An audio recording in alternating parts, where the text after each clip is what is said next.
I was one of the earliest ones to show up to these real estate clubs and I would help set up. And then I started volunteering. They would have little volunteer events. I started volunteering. I started dressing nice. I started getting all my, my business cards set up, like, be more presentable, my elevator pitch. Cause in those Rios, a lot of people ask you, what do you do? Right. I mean,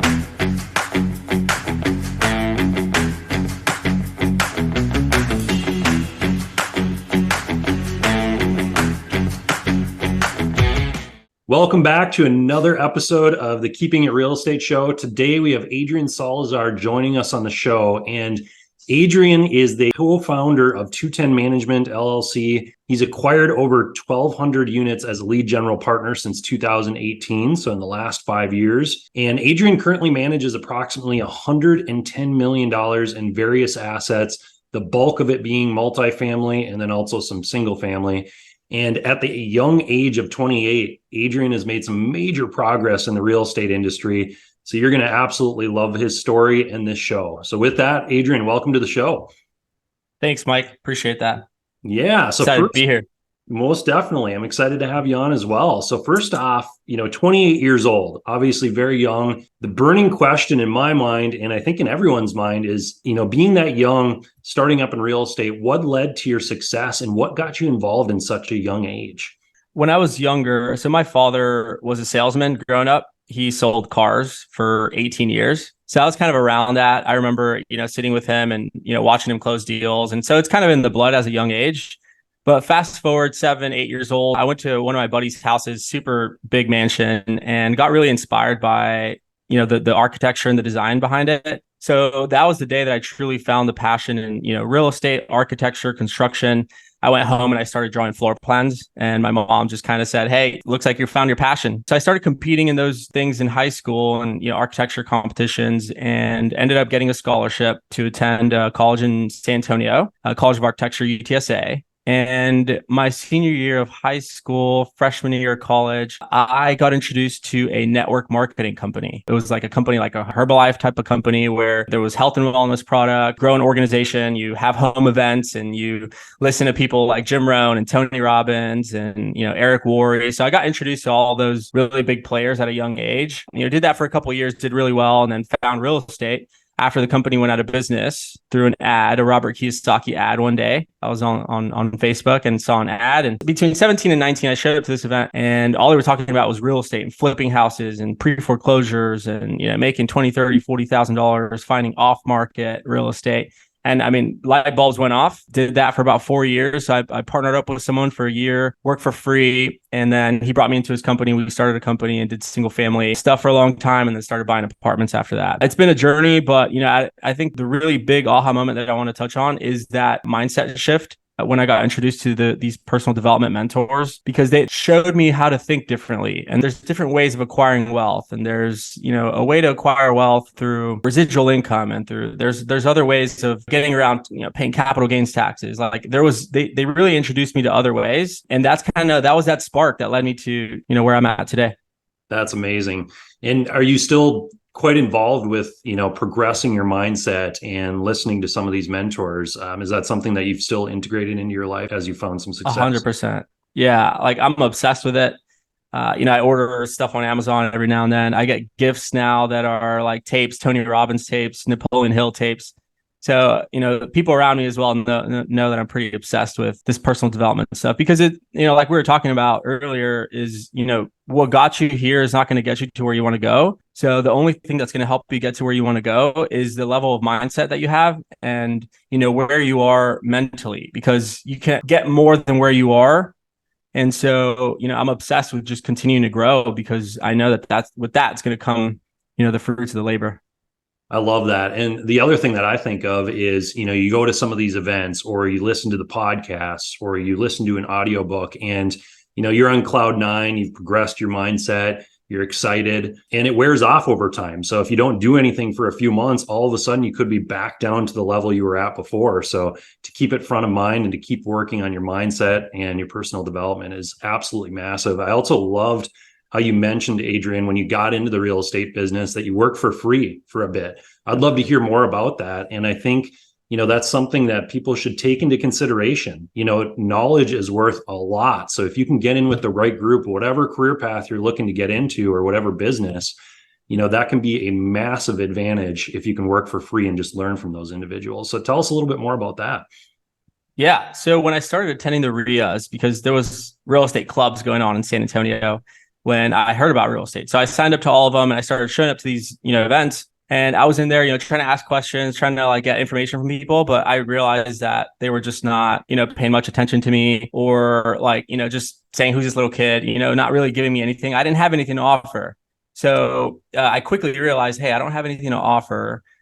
So what can I do? So I started asking better questions. I started asking a little bit of, better questions to get me the answers that I needed, and found out that I could go out and find, off market sellers and, set up appointments and have something of value to go to these people with, an off market deal, someone motivated who wants to sell their home in that time. So then, I started, and I had a small little job, I was in college full time. I had credit cards and, my expenses weren't that crazy. And I actually also took out a student loan to help put me through my real estate career.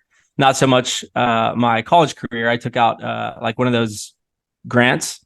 And so I took out a loan. I used that to pay for all of my bills during my year and a half of real estate. But I found the value in working for this one particular gentleman who I still call as a mentor, because he would go to these appointments that I would set up with him, and then he would just close them. He was asking the right questions. He was negotiating. He was like asking, like he was on fire on every single one of those appointments that I set him up with.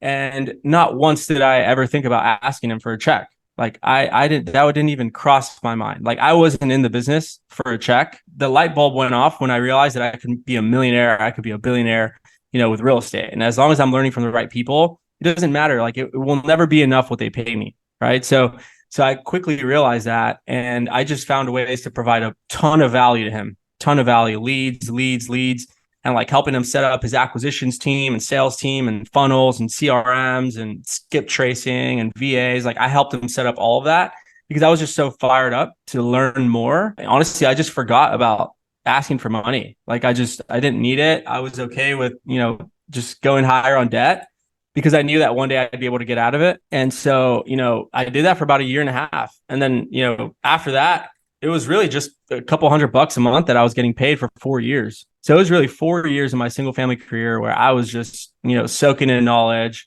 finding ways here and there I wasn't driving for Uber when we first bought our first apartment building. I was driving for Lyft because I needed to be able to go to appointments later. Like I didn't really care about the whole money thing for my first, 5-6 years of real estate, because I was sold that this is going to pay me for the rest of my life. So the minute that you understand the concept of what real estate can do for you and your family and for, the generation to come, and you really just need knowledge, no amount of money is going to be able to pay you for that. Like you will be able to feed your family for the rest of your life. It's still paying off right now. So it's just one of those things where you have to know why you're getting into the business. Why you're getting into the business is more important than everything else, because there will be challenges. You won't know it all, and you're probably not going to make enough money in the first, few months, maybe the year. Now I'm teaching people how to make, money in 3 months, my immediate team. But, it took me a while to figure that out. So you got to know why you're getting into the business and really not chase a check. If you want a check, go work at, go get a job. So that's the mindset that I had, and it's paying off. That's amazing. Well, I love it. There's a couple of things that you said there that really resonated with me. So first off, ask better questions. And I think whether you're just getting into real estate or, if you own a business or if you're in a career or even with your kids, if you can ask better questions, you're going to get better results with whatever it is that you're working on, and then bring value to others. You are bringing value to those individuals. And anytime you can do that, even if you're not getting paid, it's going to come back full circle. So I absolutely love that. And then also, why are you getting into the business? A strong why is really going to push you and create success. I was actually just listening to The Power of One More this morning by Ed Milet. And he was saying, make it emotional, make your why emotional. The more emotional that you can make it, the more success and the more that it's going to drive you forward. So absolutely love that as well. Towards the beginning there, you said you went to some RIAs and people weren't taking you seriously, possibly because of your age or because you weren't asking questions.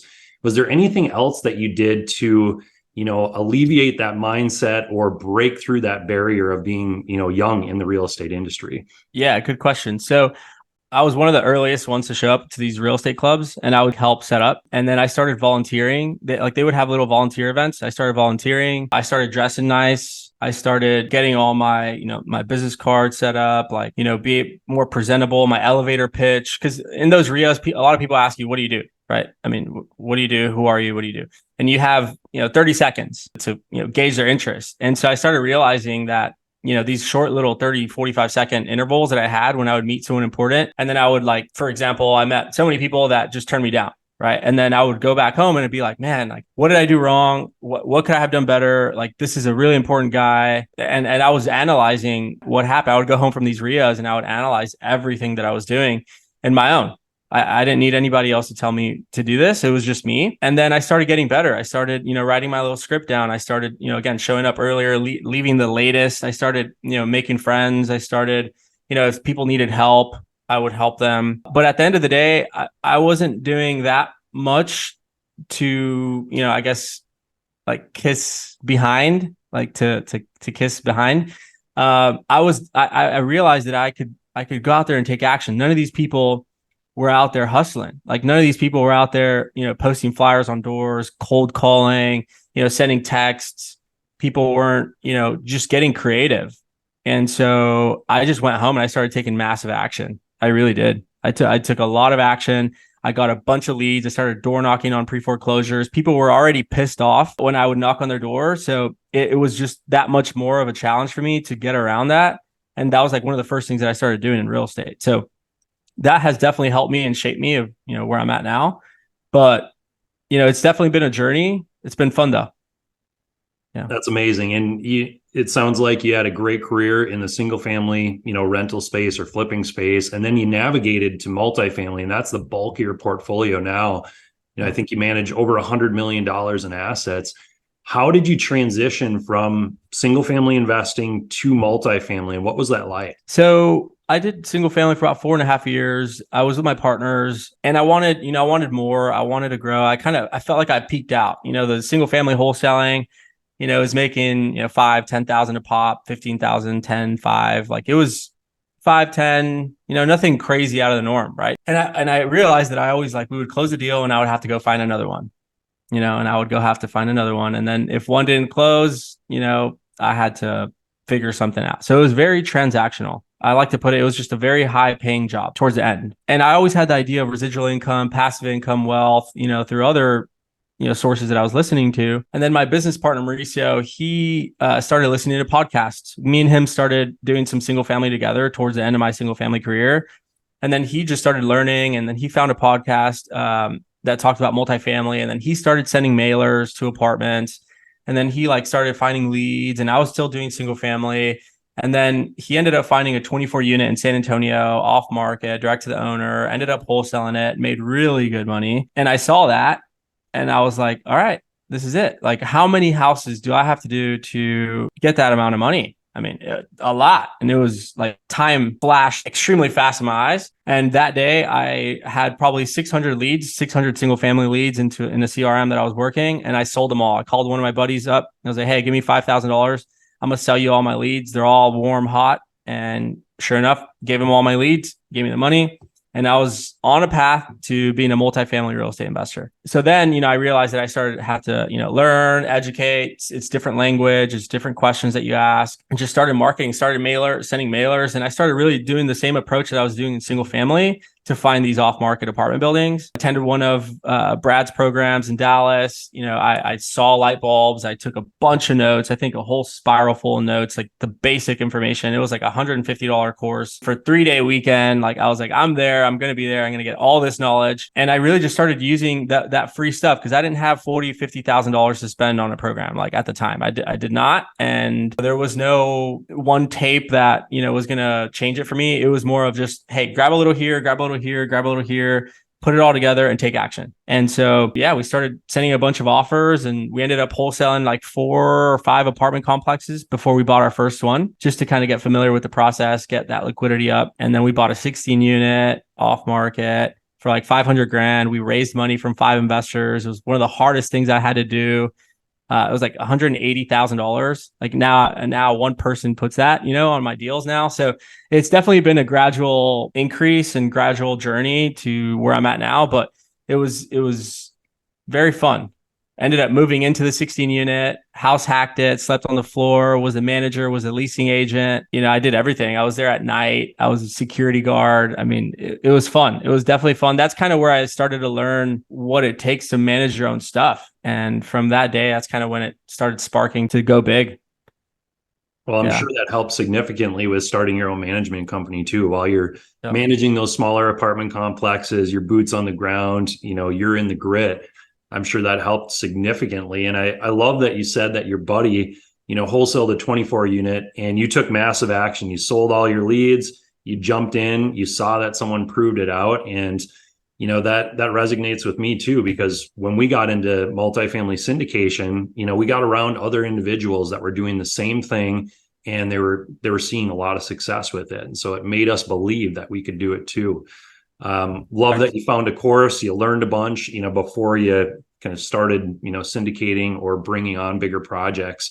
I would like to circle back. You said, you've mentioned wholesaling a couple of times, and if you can explain what wholesaling is for our listeners, that'd be great, because there might be some people out there that are unsure of that. It's one of the strategies that, is pretty common in across the board in real estate. And it's something that I did, for single family. So it was just a very quick shift for me to multifamily. So basically the idea of wholesaling is you're basically the middleman. You find the seller, you find a motivated seller, not just anybody, someone who is motivated to sell, or in this case with multifamily, people aren't necessarily so motivated.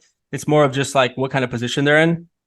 And so, you find a direct to seller lead, you get it under contract for a good price, for a decent price, below market value, to where that you can sell it for a little bit more to someone else who wants to buy that apartment complex from you. So you gotta make sure that you get it at such a discount that it makes sense to be able to up the price a little bit to make some money and to find a new person who's going to buy it and also make money on the deal. So you basically make an offer to the seller, you get it under contract as if you're going to be purchasing it, and or assigns. And there's a checkbox on, a Texas standard contract. I'm not an attorney, but there's a checkbox, you can assign it. And so you could just make sure you check that, you send earnest, and then you go out and you look for your buyer.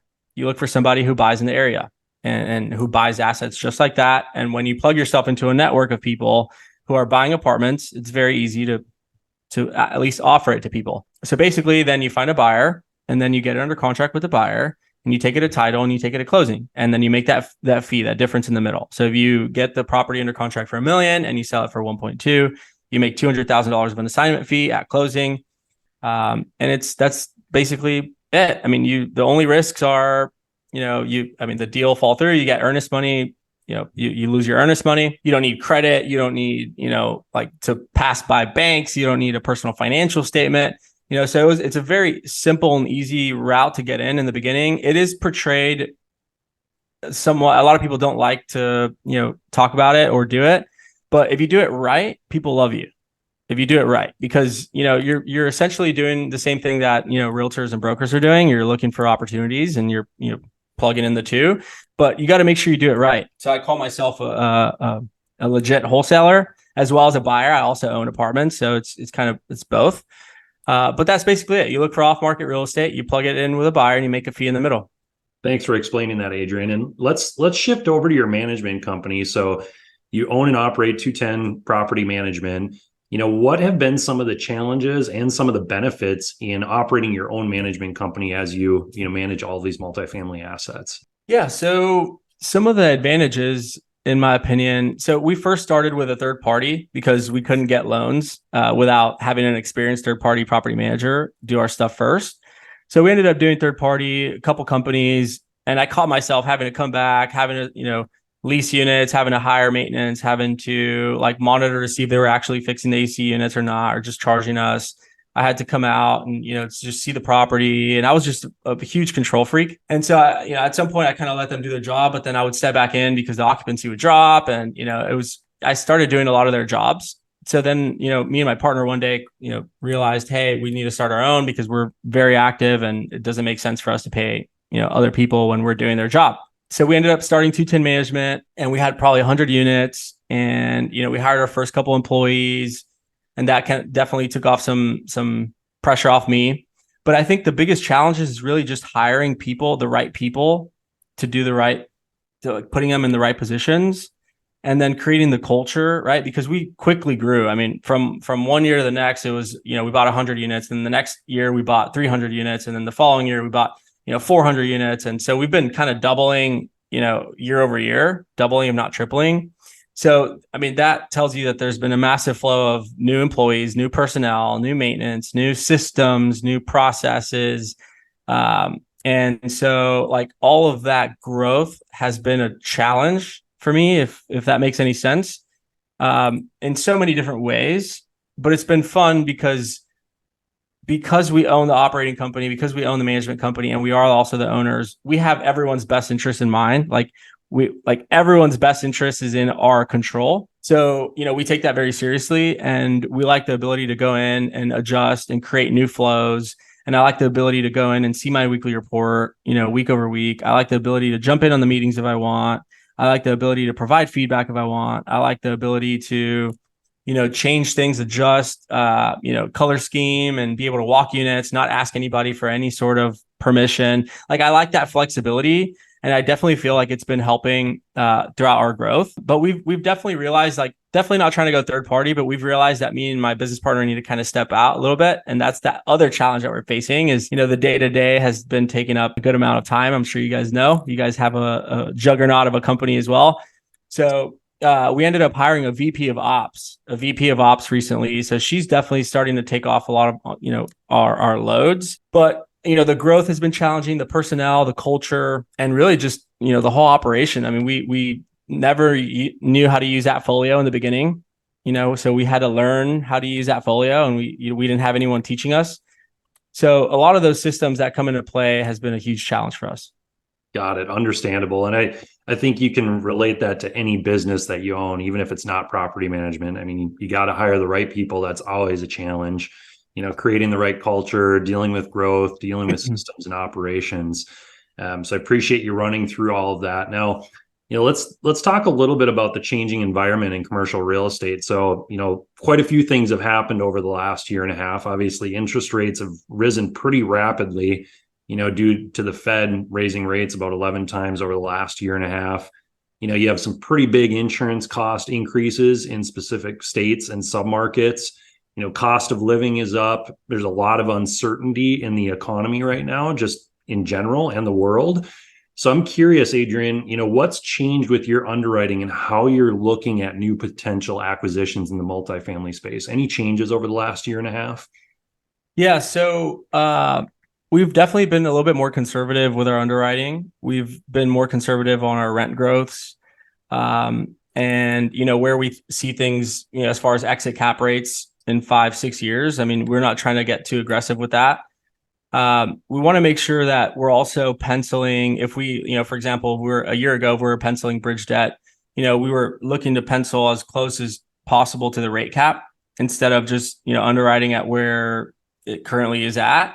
So that kind of saved us a little bit. It's still just been drastic of an increase. So it's out of proportion on what we can do to accommodate for those increases. But underwriting to your rate cap, being conservative on other income as well, being conservative on the other income, because some people would like to just, throw in that the fact that they think they can make a whole bunch of money on other income.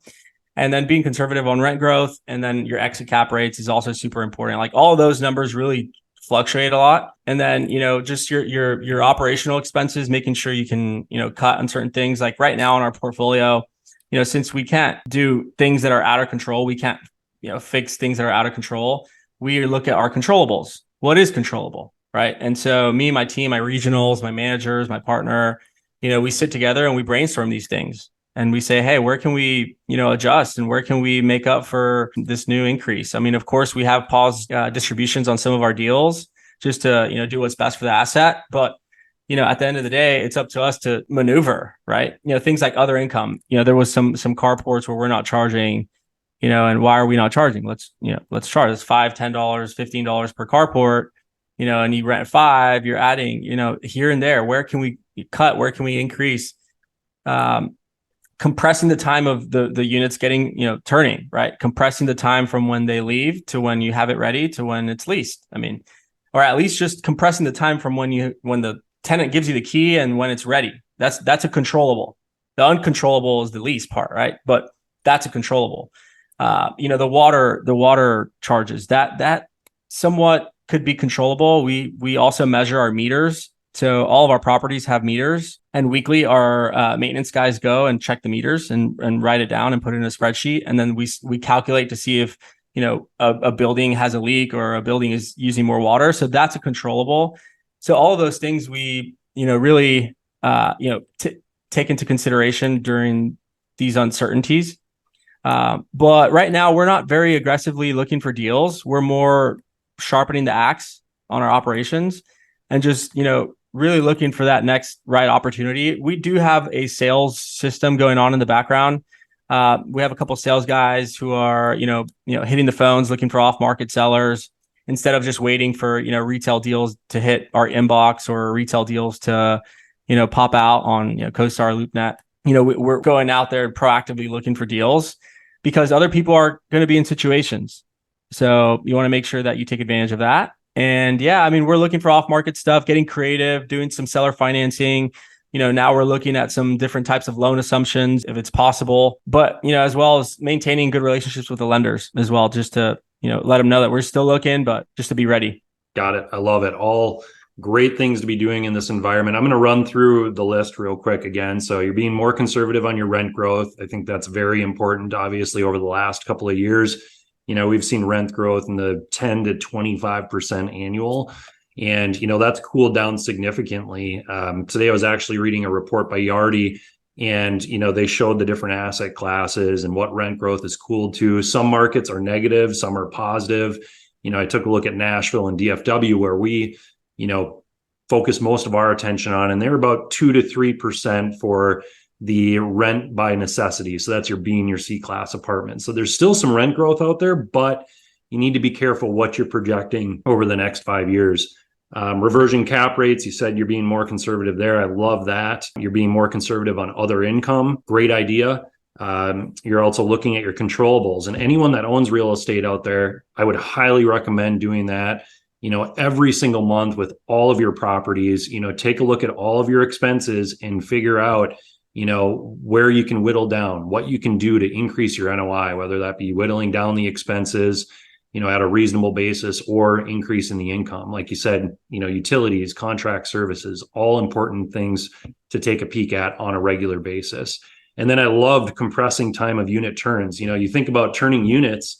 Every time you turn a unit, if you add a few days on, that's a few days of additional vacancy, and that can really affect the bottom line quite significantly. So great idea, focusing on those unit turn times.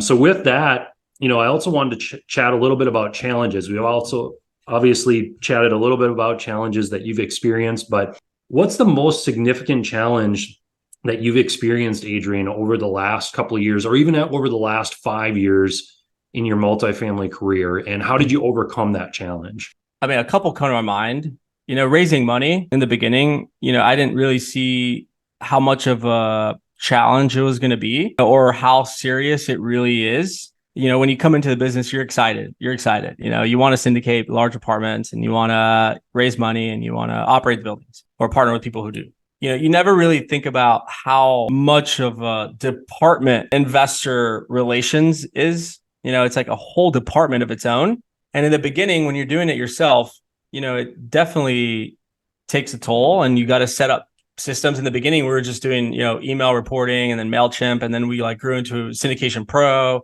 we had to set that up.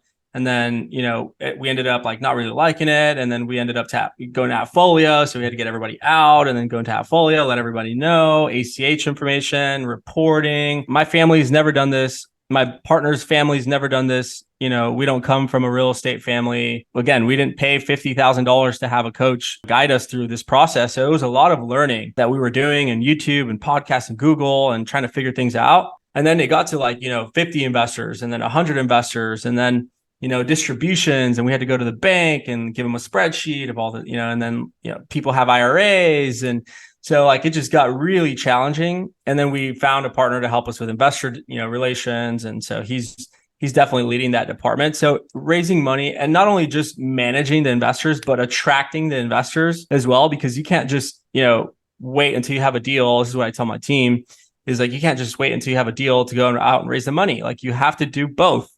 You have to do both. And not just that, but if you're an asset manager, you have to run your deals. You have to, put yourself in rooms where investors are. You have to manage your deals. So there's multiple things that you have to be doing. And I didn't focus too much on raising money in the beginning. I was focused more on looking for deals. And it kind of hit me because we would get deals under contract and then we would be raising until the very end.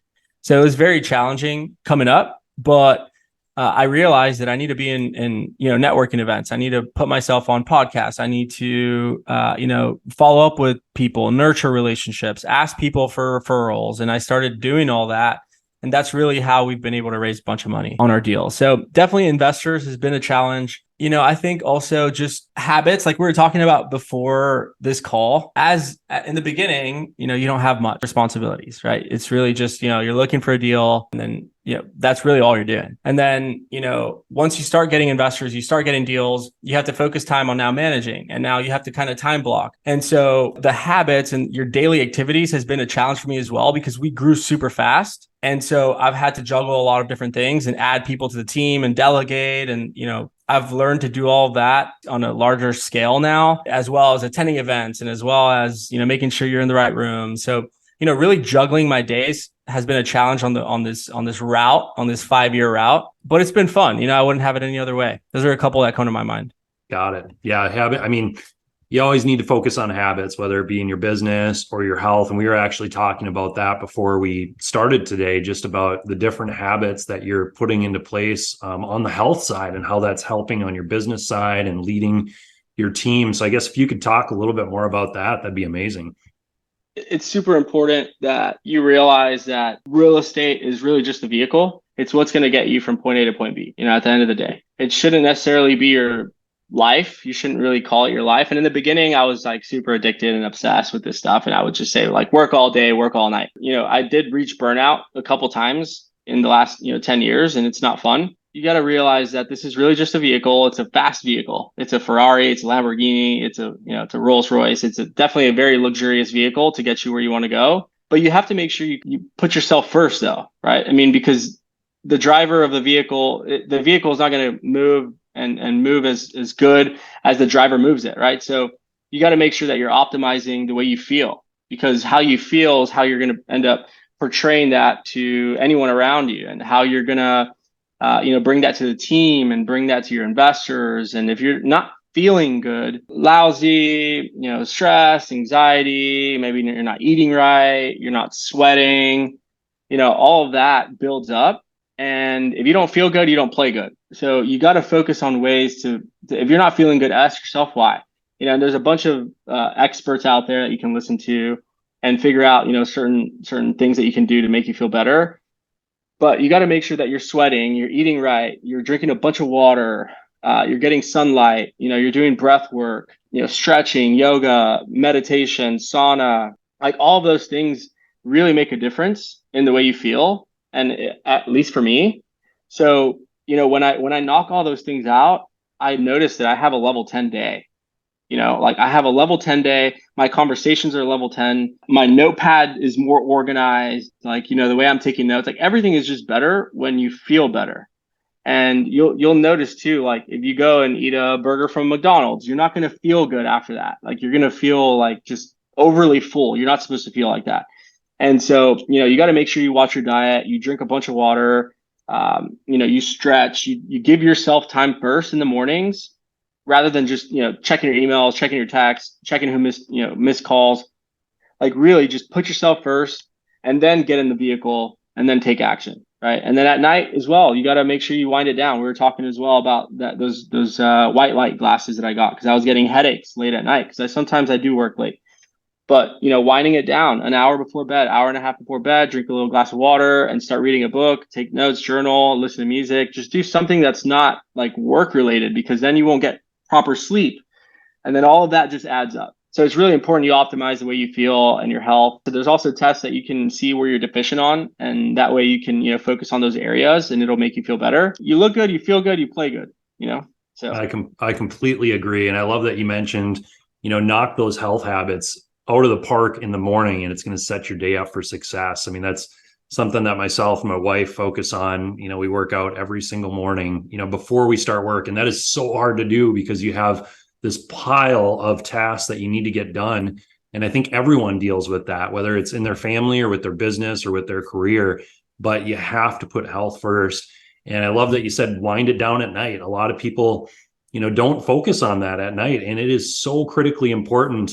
My wife has a Aura ring and then I have a Whoop watch. And so it monitors your sleep habits. And we've integrated meditating at night together right before we go to sleep. And my wife's deep sleep has increased by about 5-fold. So she's getting almost 5 times the amount of deep sleep because she's meditating right before bed. So it can have a massive impact. And sleep is just so critical on, your health and just how good you feel throughout the day. So I appreciate you mentioning that, Adrian. Yeah. Before we wrap up the show, is there any additional advice that you can give to someone that's looking to start their journey in real estate investing today? Ask yourself, why do you want to be in real estate? A lot of people just see the money and see the apartment buildings and see the flashiness of different people teaching it, or just, hey, that's the lifestyle, residual income, passive income. Like, this is not passive income, not yet. All of that is nice, but that's not what's going to get you through. This is a long-term game. So if it's a long-term game, questions you got to be asking, right? Ask better questions, is how you're going to get through, because getting in is easy. And, finding the information is easy. The terminology can be learned, like all of that. But how are you going to fight through those challenges? We're talking recently about the bridge debt deals. Like, those are all challenges that you have to go through. The only way that you're going to be able to get through all that is if you refer back to why you even started in the first place. I have a couple of people that I'm training now that, they have kids, and they look at their kids in the morning and that's their why. Like, they're waking up and they see their kids and they look at them, and like, they're also giving them financial literacy stuff, and then, teaching them certain terminologies of like NOI, and like, they're young, I'm sure your kids as well, like they have the right path. If you put that as your why, it doesn't matter if a deal falls through. It doesn't matter if like one investor ends up not investing with you. It doesn't matter if things just get challenging, because you know why you're doing it. So write down why I want to be in real estate, and don't just say, oh, passive income. Like, go deeper. Why? Why do you want passive income? Okay, because I want to travel. But why do you want to travel? Because at the end of the day, it's going to come down to a feeling. So once you find that feeling, then you're golden. That's step 1 for me, I think, in my opinion. And then step 2 is mindset. Like, I haven't even gotten into real estate yet. You got to ask yourself why you're getting into real estate. And then you got to work on your mindset, because you got to train your mind to think big, to attract certain opportunities, to attract certain investors, to attract certain things. Everything gets attracted to you. So as you're thinking better, then you can start going into real estate and start learning the information, I think. So, listen to people like Jim Rohn, Tony Robbins, Bob Proctor, Napoleon Hill, Darren Hardy, John Maxwell, all those guys that are really going to put you in the right mindset. Then you go into these tactical sessions of multifamily, surrounding yourself with the right people. That's I guess point number 3, is to put yourself in the right rooms, partner with the right people so you can learn. And then, really just take massive action after that. So, step 1, ask yourself why. Step 2, figure out your mindset, get your mindset straight.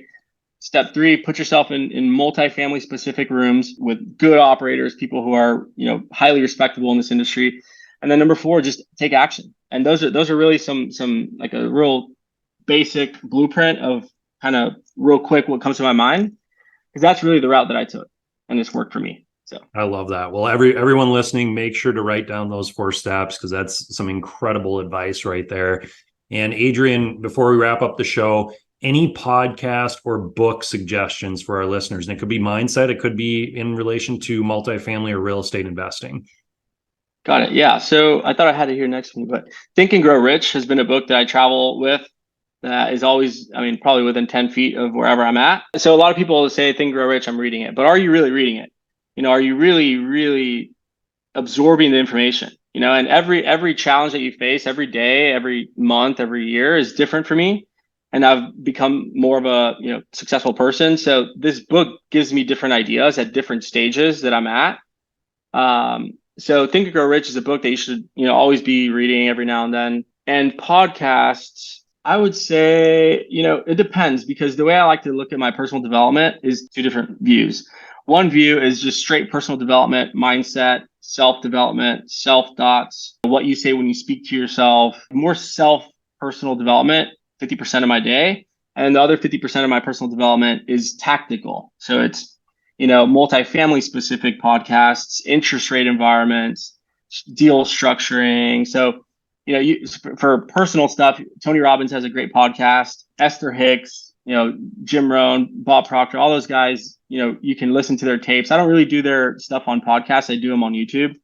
So look up personal development stuff, split your day between personal and tactical. And for multifamily, I would do Rod Cleef, Michael Blanc, Old Capital.